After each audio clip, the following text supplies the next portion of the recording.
Those who are familiar with the All Ride show probably won't have gravel grinding springing to mind when you think about presenters Dougie B and J-Dog. Nick Lamond, on the other hand, he's prone to a gravel grind from time to time. But at the end of the day, we're just a bunch of guys who really love riding bikes, whether that be on the trail or out on the open road. I've been living down in the Western Cape now for close to 10 years, and it's quite crazy to think that, although I've been here for quite a while now, and I'll note that I still don't support the Stormers, I've never really done any exploring further up the east coast than Knysna and further up the west coast than Paternoster. I've certainly never really been inland. This week was offered the opportunity to join the boys in heading out to explore the Karoo on a route that is part of the Cape Cycle Route's basic offering, and it's the Karoo crossing from Karoo through to Knysna. And what better way to explore this interesting terrain than having my legs ripped off for 3 days by Jason Bull and Nick Lamond. So the All Ride crew decided that we would switch the traditional Karoo crossing route back on itself, starting in Karoo and ending up in Knysna, for the simple fact that we all wanted to run into the sea after a long 3 or 4 days in the saddle. Starting in Karoo, a beautiful old historic town, quite famous for its wine, famous for its port, and very quaint. We stayed in an amazing Airbnb called Die Stoep, which is a rambling old Victorian farm house in what would have been a very old, probably ox wagon frequented town of Karoo.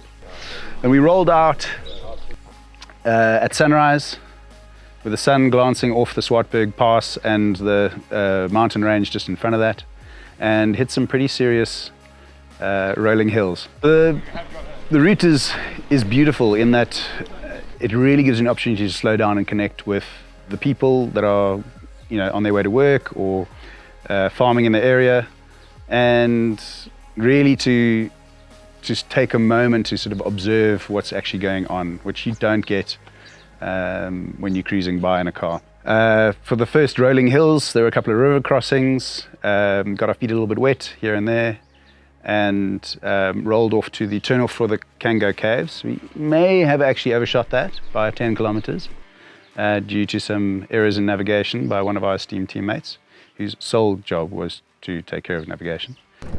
So where did the navigation go wrong? I have no idea. It had something to do with the road getting wider and more like a highway, and it stopped going up and down and up and down and up and down and just started going down, which we loved, but it was the wrong way. So we're now reapproaching the Swartberg Mountains after doing a retreat. Today's basically training for tomorrow. That is, we're trying to get fit because we know we've got 155 tomorrow, so we're trying to get fit in preparation for that. Having corrected that, double backed to the turnoff. We then started actually being able to see the Swartberg Pass, which, if anybody who's ridden it knows, it's a very significant bump in the profile of a day's riding that starts in Karoo and ends in Prince Albert. We hit up Swartberg Pass, I think, well within ourselves, knowing that it's 9 kilometers, it's, I think, about 800 meters vertical in those 9Ks, and it's a real landmark in among some of the most amazing South African historical passes. It was built in 1888 by a guy called Sir Thomas Baines, and it is incredible to believe that it was built before vehicles were able to cross it, powered vehicles anyway.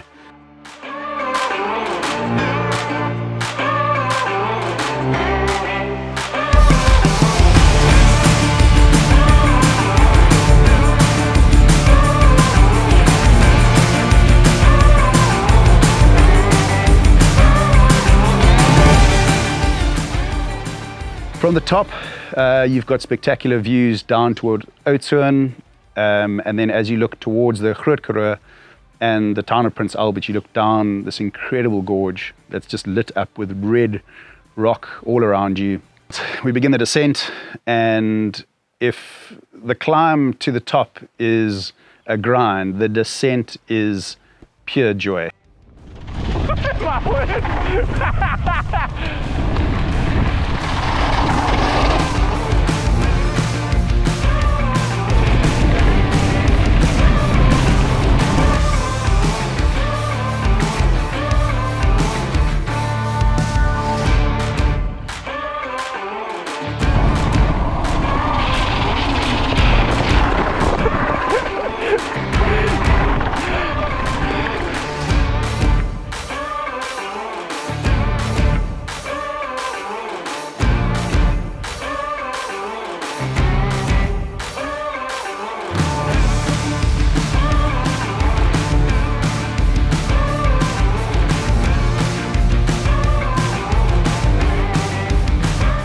Coming off the mountainside, you've got about a 10-kilometer flat ride into Prince Albert, which is a spectacular little town.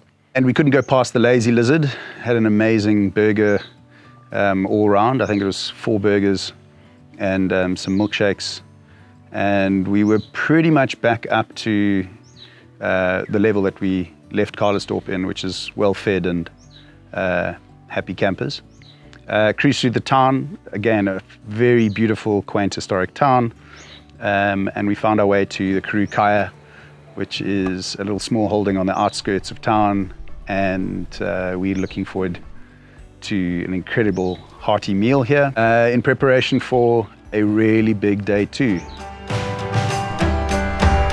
I don't know what was going on in Nick's head on the way up Swartberg, but there was definitely some appendage measuring that I was doing, and turns out Nick's is bigger. Somebody's whispering about over 150 kilometers. I prefer to live in denial and not talk about that sort of thing until we actually have to face it tomorrow.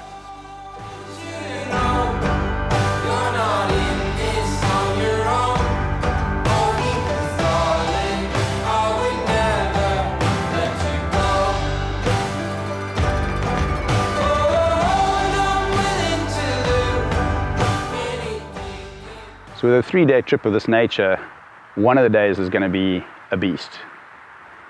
And for us, we designed day 2 to be that beast, and it certainly fulfilled all expectations. 150 kilometers, around 2,000 meters climbing. And for the first time, we experienced some Karoo heat. So where did the 150 Ks take us? Well, from Prince Albert to Eagle Falls. It was a real test, but we got off to a great start. 6:30 a.m. we rolled out through the town, super sleepy, but a great way to set the tone for what was ultimately a beast. 50 Ks of tar road, and with Minister of Power Mr Lamond on the front. He certainly doesn't work for Eskom, he is a live wire, and he pulled us the entire way. Felt amazing. We did have one punchy pass to get over, but to be honest, on the tar, it rolled past so fast we didn't really notice it. At the 50K mark, we turned off at Knysna, which is where our gravel started for the day. And things really changed there. We kind of got rid of the headwind, so to speak, and it was replaced with what we were going to soon find out as being quite hot and still conditions. But all in all, it was a test of the legs. We managed to push through. In hitting the gravel with our average speed slowing down, it gave us the opportunity to sit up and notice our surroundings. The Karoo's had some great rainfall over the last couple of weeks, so the flowers were in full bloom and the countryside is looking incredibly stunning.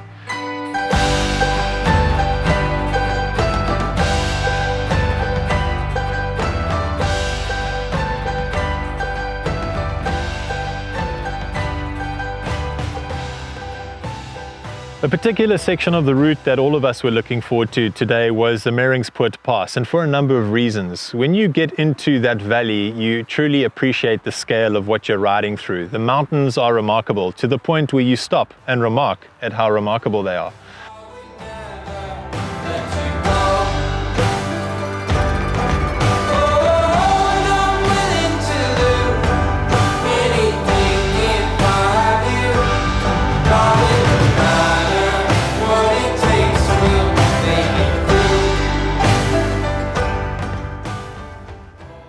It set things up very nicely for a lunch stop at the Rus. Small town, not that much available if you are planning to stay there overnight. So a couple of toasted sandwiches under the belt and an emergency Coke. We definitely felt the lunch legs leaving the Rus. We started to get our momentum back before taking a left-hand turn off the tar and back onto what was to be an undulating, challenging, hot and dry 60 Ks or so to our overnight stop. Luckily, the boys were in good spirits. We of course have our backup vehicle, so that makes life a lot easier, but we really had to work. It was also where we started to see the landscape really change, from big mountain ranges to slightly more open valleys and spaces. Punchy 3Ks to get through to Eagle Falls, where we're really thrilled to be at a location of this nature. Really great views, awesome hospitality to this point, and a really comfortable bed. What more do you need than a comfortable bed after 150 Ks. I'd say overall, day 2 was a success. What I really love about this kind of traveling and exploring, going by bike rather than, say, in a car, is the pace that you're taking allows you to really soak in the scenery and take in your surroundings, especially while waiting for Doug every 10 to 15 minutes. It's also provided the perfect opportunity to really put the mullet to the test. It's something I'm passionate about, and I put a lot of time, put a lot of effort into this. Somewhere on the sea, it got a little longer, so it seems. I burned out, so to speak. But you know, the savings I made on sunblock with the back neck coverage, the aerodynamic properties, it really is, it's at home on a route like this. And I can say that I've been very pleased with the performance. It's been emotional to some degree, for sure. And I'm glad to see it all coming together.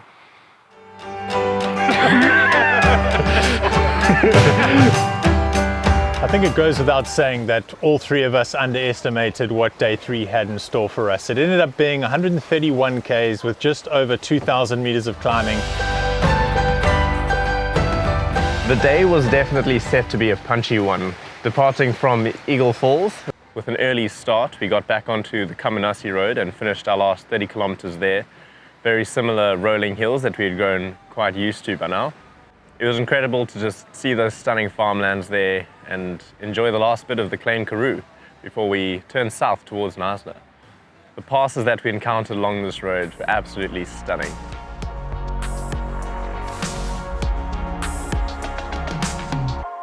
Our minds were really blown away by the Prince Alfred's Pass. It was built in 1866.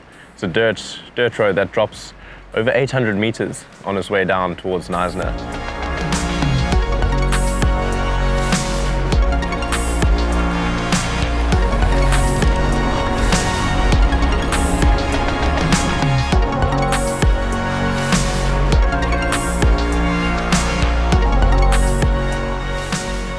We really soaked in that descent. It finishes off in this beautiful gorged valley and popped us out right at our lunch spot, where we settled in for a bit of cake and kudu pies.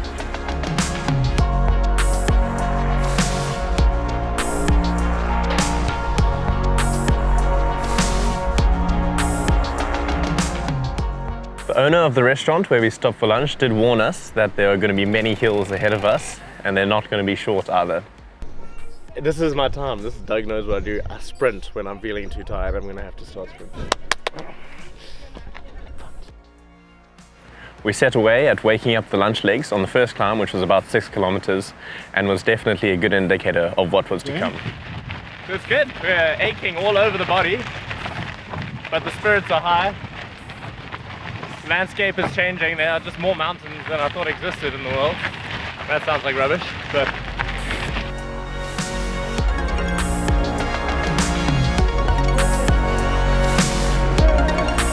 one thing we've noticed about today is that the climbs are long and steady, but then within those long and steady climbs, they're short punchy climbs. In long and steady climbs, it's like just a long steady climb with punchy climbs in between.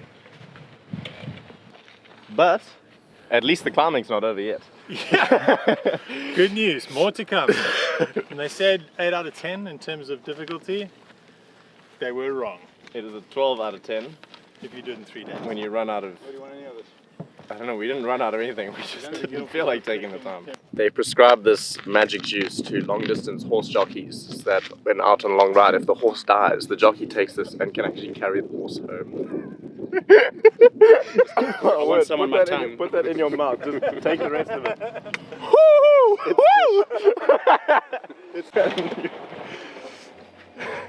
Whoa!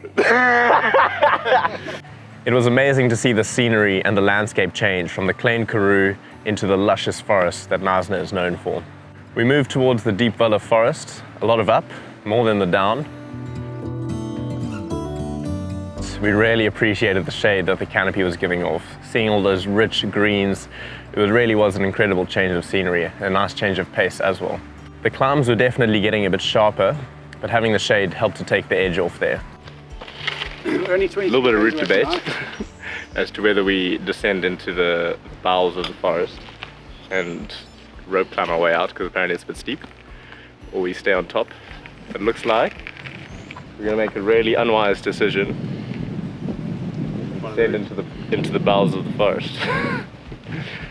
We haven't done enough climbing, so Yeah. we haven't done enough We need climbing. to hit our quota of 17,000 I meters. don't get out of bed for less than 2 a day. In the end, the group decision that peer pressure dug quite a lot into choosing the Kumsa putt route was made, and we set about chipping away those last few kilometers until it was all downhill to the sea.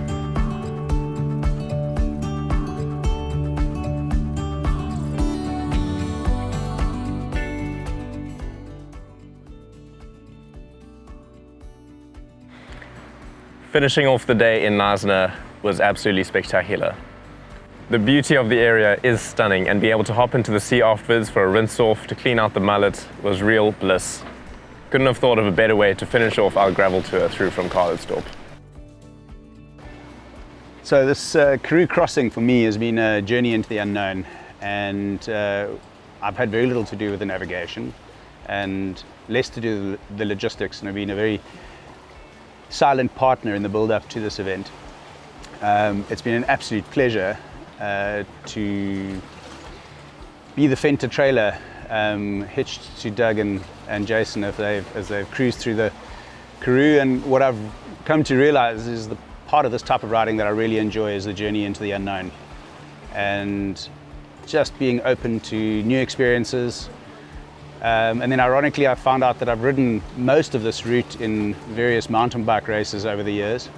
And as Jason pointed out, I should probably have had a little bit more to do with the navigation, because we did take a couple of wrong turns here and there. Having said all of that, yeah, just being here, hard Ks, some really, really good times, and a good crew. And with those ingredients, you're bound to have a good time.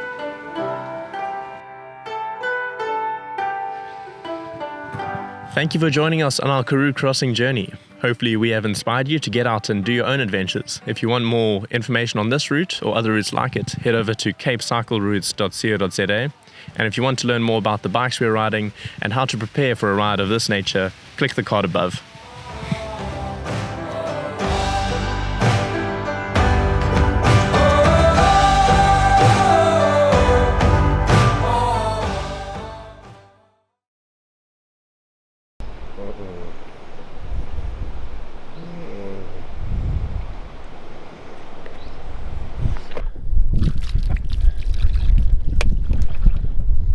That was a good decision. That was awesome. That's my favorite part. That was when you're being mauled by a bear and then he just quickly asphyxiates you with his hand over your mouth for a while, and then he carries on again. Youthful vigor can only get you so far. 250 k's. I'm 250 k's and I'm now suffering, but it's so good.